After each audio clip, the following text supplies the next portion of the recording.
The Spyder RS is the fastest, most powerful and most uncompromising Porsche Boxster yet. You won't find a Boxster badge anywhere on it, but that's exactly what it is, the king of Boxsters, with the heart of a 911 GT3. Porsche's GT department has gone to town on the mid-engine roadster like never before. Grip, focus, power and performance have all rocketed, but so has price. Is the Spyder RS really worth so much more money than the sensational 718 Boxster GTS? Arguably, this GTS is all the Boxster you could ever need. I mean, unlike lesser Boxsters, it doesn't have that coarse 4-cylinder turbo engine. Instead, it's got a gorgeous, howling, naturally aspirated flat six that sounds like this.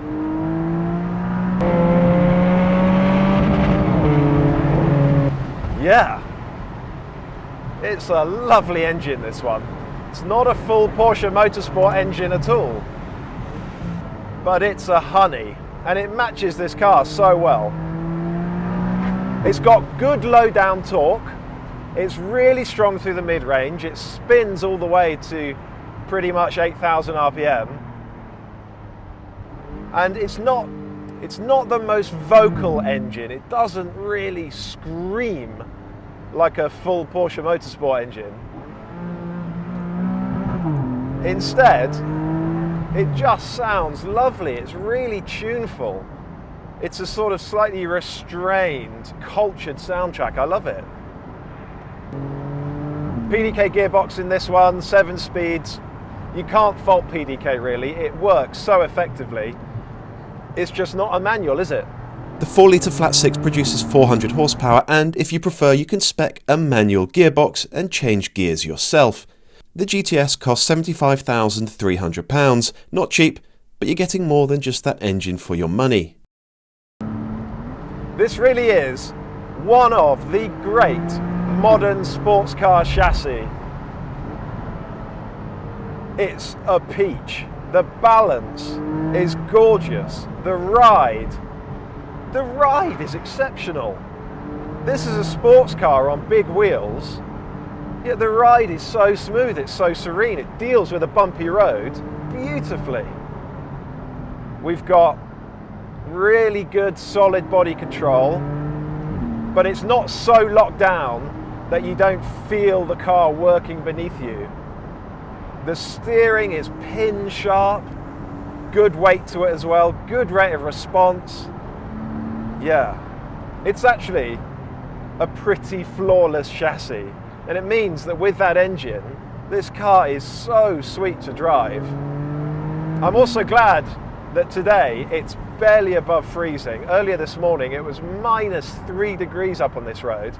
We've got sensible Pirelli P0 tyres, and it's been absolutely fine in these conditions. So I have to ask again, do you really need any more Boxster than this? The Spyder RS starts at £123,000. You only need to add magnesium wheels and the Visac pack with its lashings of carbon fibre and titanium tailpipes, and you're looking at twice the price of a Boxster GTS. So what are you getting for your money? The 500 horsepower engine from the 911 GT3 for one thing.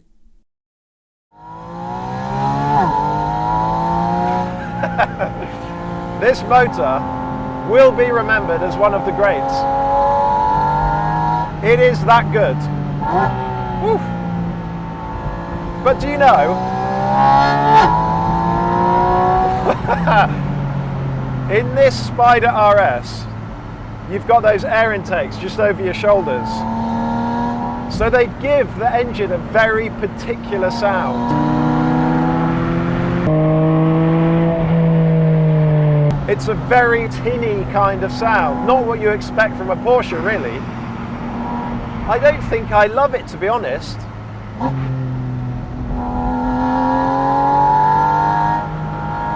Not sure. Once you get through 8,000 RPM, and then you're into the full intensity of the GT3 motor at 8,000–9,000 RPM, then it sounds pretty extraordinary. But up till then, I don't love it. Even so,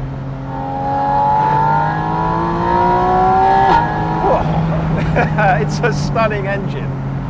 It really is. It goes so much harder at the top end than the GTS motor.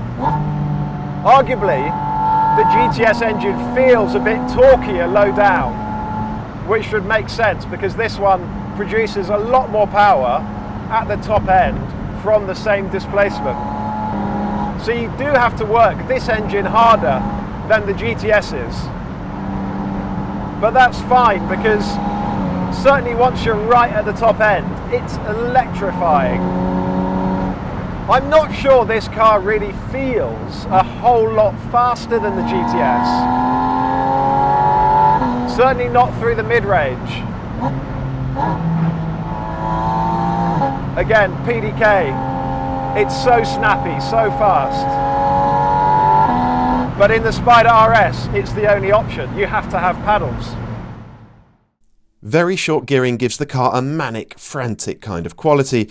Aside from the engine, the Porsche Motorsport makeover includes bespoke suspension tuning, sticky Michelin Cup 2 tyres, and weight-saving measures like a carbon fibre bonnet and seats. Unheated seats, I found out, as the snow started to fall. Its closest sibling is the unhinged 718 Cayman GT4 RS, one of the most extreme road cars Porsche has ever built. Is the Spyder RS as much of a lunatic? The short answer is no, it's nothing like as much of a lunatic as that GT4 RS. You feel it right away in the ride quality. The spring rates are so much more relaxed in this Spyder RS, so you don't get beaten up, not in the same way. And I love that about this car. It's much smoother, much more serene. Do you know, it doesn't feel a whole lot firmer than the GTS. It definitely is, but it's not night and day.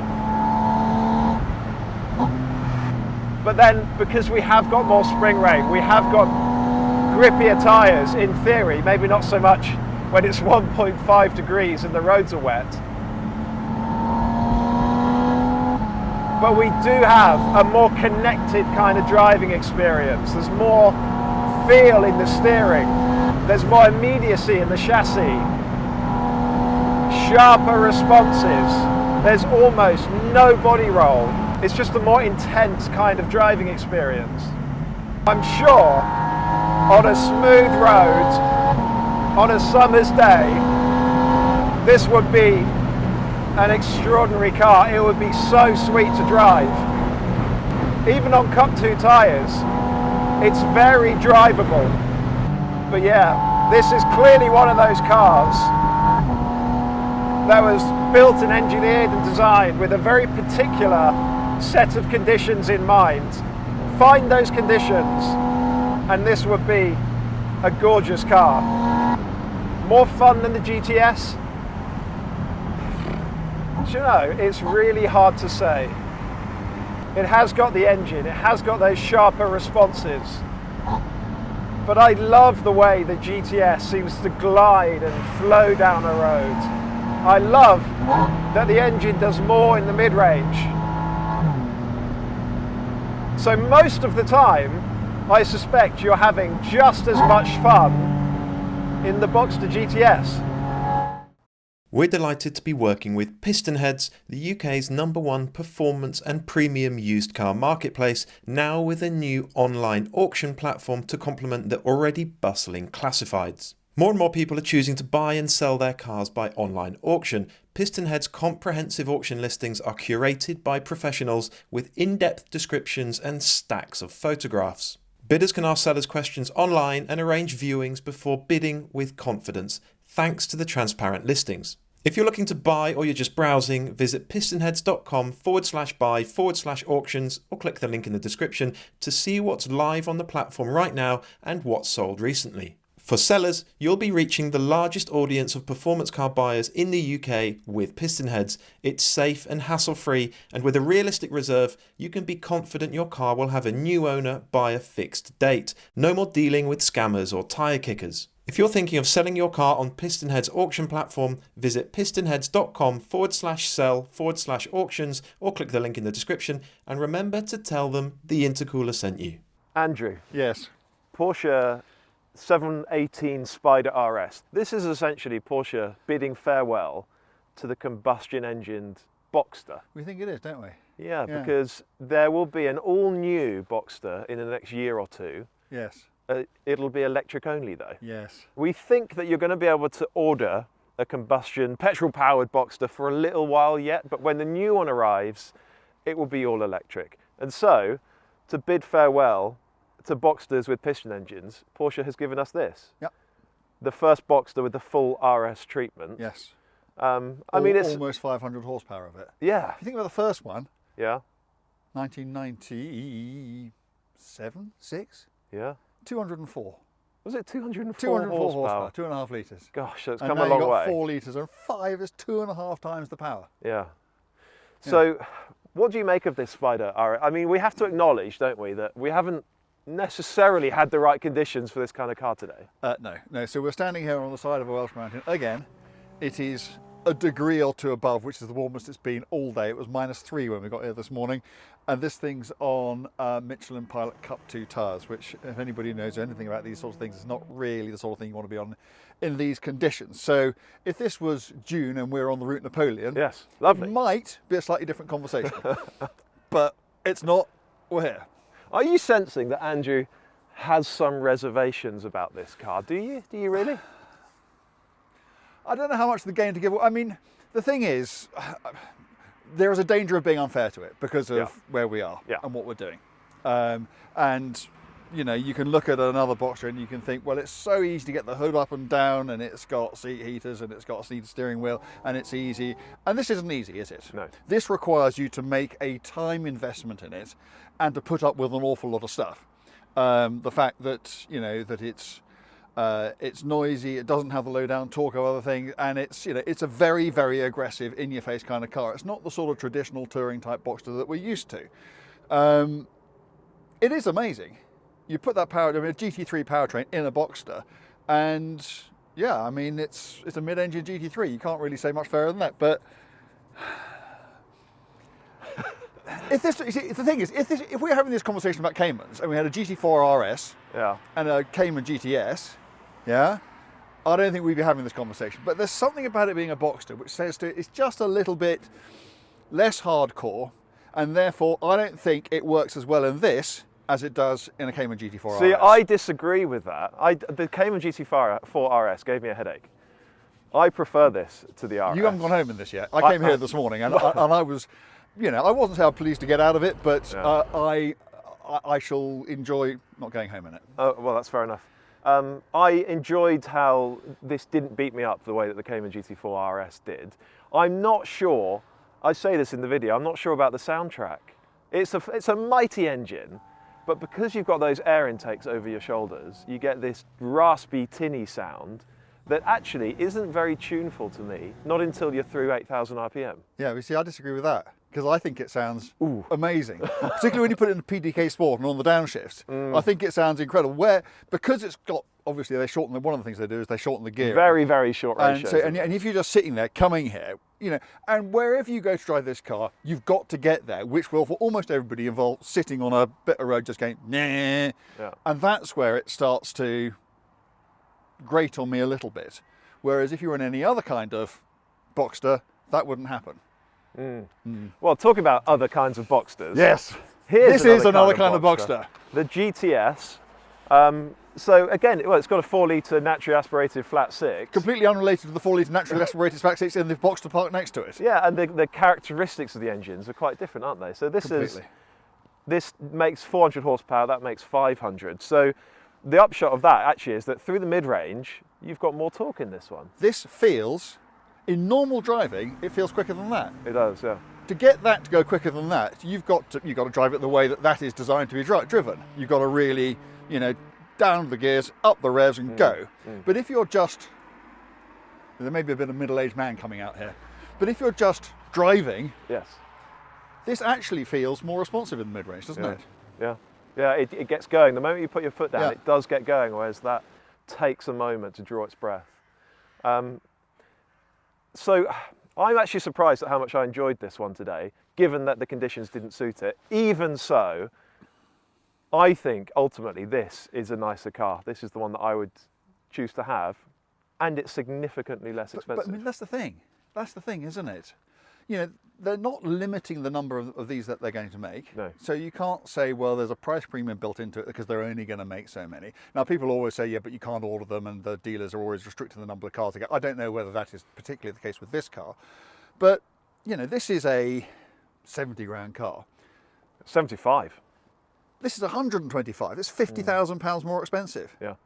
It's like a normal Boxster more expensive. And to me, if it were Caymans, different conversation. Different conversation. I mean, I don't know where I'd be if these were Caymans. In fact, I do know where I'd be because I've had this conversation with myself before, and I think that they're slightly different sorts of car. But I mean, a Cayman GT4 and a GT4 RS, I kind of love equally. Don't love these equally. Now, there is a third car in this test. We didn't have time today to feature it in the video, but it will feature heavily in Andrew's written story, which of course is available now to go and read. It is a 981 Boxster GTS. So the previous shaped car. Actually, the 981 GTS is getting on for 10 years old now. This one, I think, is a 2015 car. Yeah. If you want a lovely one like this from a Porsche OPC, an official dealer, you're looking at, I don't know, 50,000 or something. Yeah. You can find earlier cars with a few miles for less than £40,000. I found one, yeah. And maybe it's just worth reminding people what this is. So this was kind of like one of the last cars they built in the 981 series. So it's got a 3.4 litre engine, 325 horsepower. So it's nothing like as potent as the other two. But actually, when you get in it, you drive along, it feels more than fast enough, doesn't it? Yeah, and it's a honey of an engine, actually. Yeah, it is. It sounds really sweet. So we know that modern cars, because of emissions and noise regulations, a lot of them have lost their voices, they've lost their soundtracks, but this is from before that era, so it sounds lovely. And to drive, what do you think? It's a lovely thing. Yeah. You know, on one hand, you can see where the progress has been. You know, the later car is slightly stiffer, particularly the electric power steering. You can feel where they've tried to engineer a bit more feel into it. But for the kind of money that you could pick one of these up for, I think it's really tempting. What I'm saying is it's not a poor relation. No. You're not thinking to yourself, oh, if only I had, you know, the newer, faster, whatever. It is a lovely, lovely thing to have. It's got buttons to change gear. Yes. Paddles were an option. Yes. Personally, I'd always have the paddles, but it's an interesting thing to have. But no, it's lovely. And you see, the engine is fantastic. Really, really sonorous, really characterful. More characterful than the engine in the GTS. Yes. Not quite as quick, but again, with the cars like this, I'm not sure that's really important. No. It's just about the feel of it and the occasion, and I think it really, really stacks up.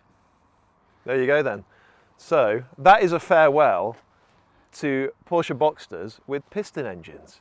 Amazing that that's coming to an end. If you want to go and read Andrew's beautifully written story. It's superb, even though I haven't written a word yet. But it will be. You can click the link in the description and go and read that story now. Remember, you can beat the paywall by starting a 30-day free trial. So go and do that. And before you disappear, please remember just to subscribe to this channel. Thank you very much for watching. Thank you.